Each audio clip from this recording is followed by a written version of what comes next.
There's a lot to share, and I don't see a clock here. Does anybody have a watch they want to loan me? Because I will go on all night, otherwise they'll come in and kick us out.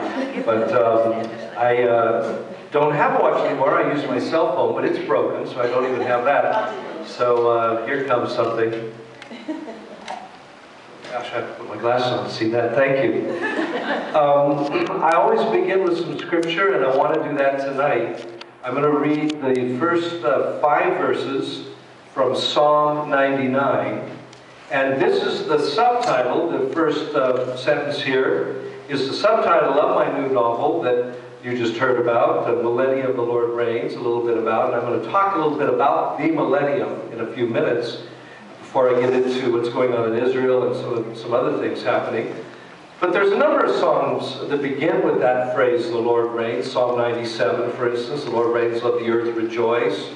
Psalm 93, the Lord reigns, he is clothed with majesty. This one, though, emphasizes the awesomeness of God, the holiness of God. The Lord reigns, let the peoples tremble. He is enthroned above the cherubim, let the earth shake. The Lord is great in Zion.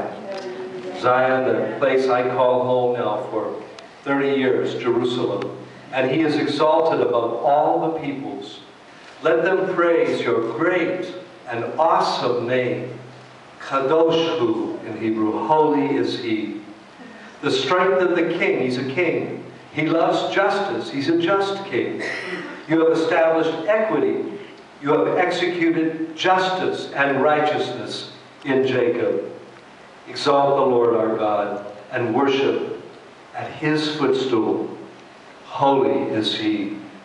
And we worshiped here tonight. We came in a little late, but you've been here worshiping for a while, and what a wonderful thing that is. But there's nothing like worshiping at his actual footstool on the earth, which the scriptures tell us, of course, is Jerusalem.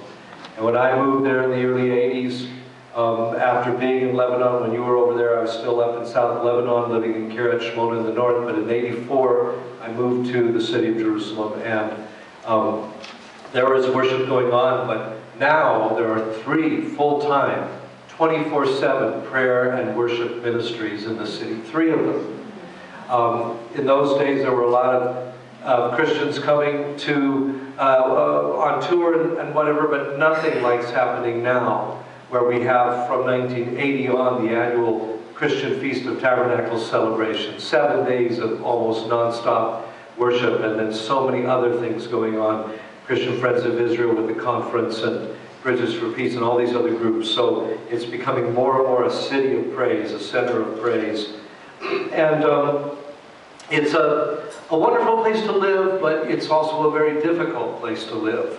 How many of you have been? I suspect quite a few. Yeah, it looks like a majority of you have actually been over there.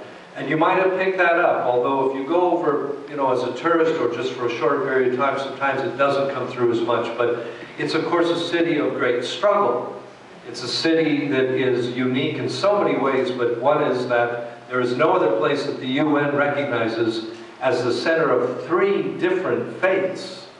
They're really not 3 different, because Christianity and Judaism are branches of the same faith. Islam is a different thing altogether, frankly, but the 3 different groups look to that one place as a holy spot.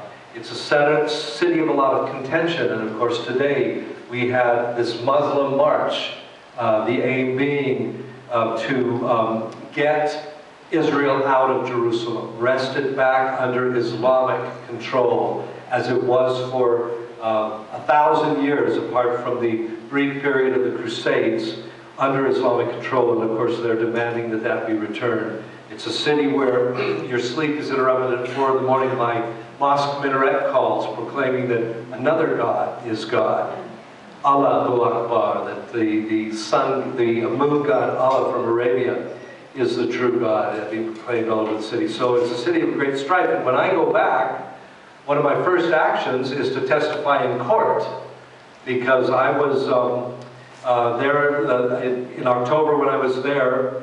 I heard loud footsteps on the street below my apartment, and my apartment, some of you know, is right south of the old city of Jerusalem and Mount Zion. I look out over Mount Zion, I see the Temple Mount, I see the Mount of Olives behind that, where the Lord ascended to heaven and the angel said he's coming back to. I see Hebrew University, I see the new city, the King David Hotel and all those hotels, all of that from my centrally located apartment. And I heard these loud footsteps, look down, and these two young guys were running. They looked like Arab guys in their 20s or so, running, and they were really going fast. They weren't just jogging. And they turned quickly and went into the park below my apartment building, and they were dashing down the sidewalk and leaping over plants and things.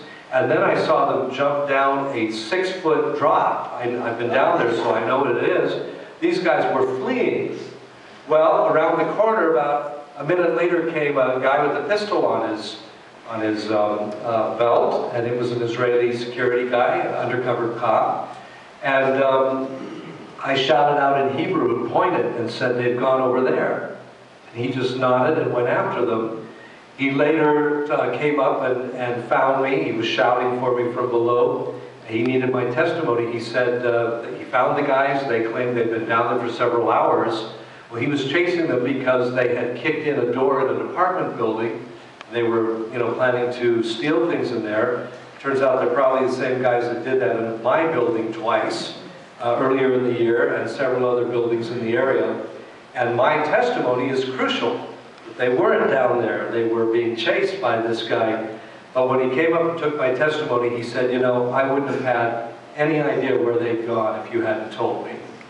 They could have gone straight, they could have gone up, they could have gone on the other side of the park. Only because you pointed out was I able to capture them. So I'm going to be appearing in court there, testifying about all that when I get back. You can pray for me, because that won't make me any more popular than I already am with Hamas and some of these other groups over there.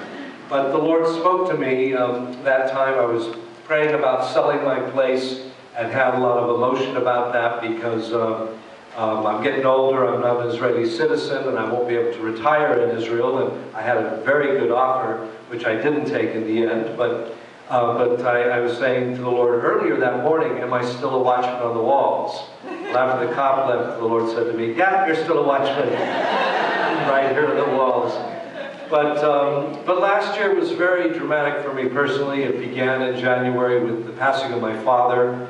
He was nearly 92 years old, so we knew he was going to go one of these years, but nevertheless it's still not easy. And 3 months later, I was down in South Florida, where Hanalei used to live. CFI had a headquarters there. Prince of Ministries had a headquarters down there in earlier days as well. And I went out to dinner with a friend. He started to feel ill. He was vomiting. So I said to him, look, you go back home in your car. He brought me in his car. I'll just walk back to where I'm staying, because he lived the other direction and wasn't well. And while I was walking down one of the area's main roads, it's called Federal Highway. It's the original freeway in the United States, running from Maine to Key West, Florida. Walking there, 6 lanes, lots of traffic, lots of activity, hustle and bustle, but I was mugged.